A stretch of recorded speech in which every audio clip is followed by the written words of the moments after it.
Hi అండి అందరికీ. ఇప్పుడు మనం వంకాయ పెరుగు పచ్చడి చేద్దాం. ముందుగా వంకాయ శుభ్రం చేసుకొని రౌండ్గా ముక్కలు కోసుకొని ఒక పక్కన పెట్టుకున్నా. ఇప్పుడు కొంచెం సాల్ట్,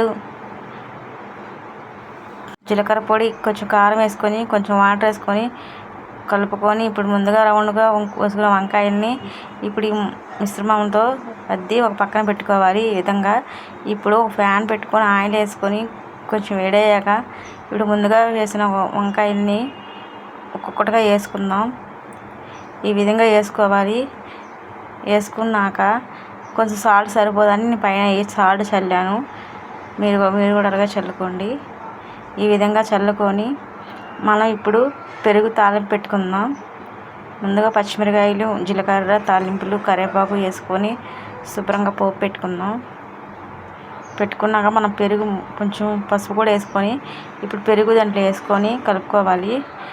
స్టవ్ ఆపేయాలండి, లేకపోతే పెరుగు పచ్చడి విరిగిపోయింది. స్టవ్ ఆపేసి చల్లారాక ఇప్పుడు ముందుగా మనం ఇదిగోండి వంకాయ ముక్కల్ని ఒక్కొక్కటిగా వేపుకొని వంకాయ ఒక్కొక్కటిగా వేసుకొని పెరుగు చారు రెడీ అయిపోయింది. ఈ విధంగా చేసుకుంటే చాలా టేస్టీగా వచ్చింది. కానీ చల్లారాక వేసుకోండి పెరుగు పచ్చళ్ళలో. నచ్చితే లైక్ చేసి షేర్ చేయండి. మీరు ట్రై చేయండి.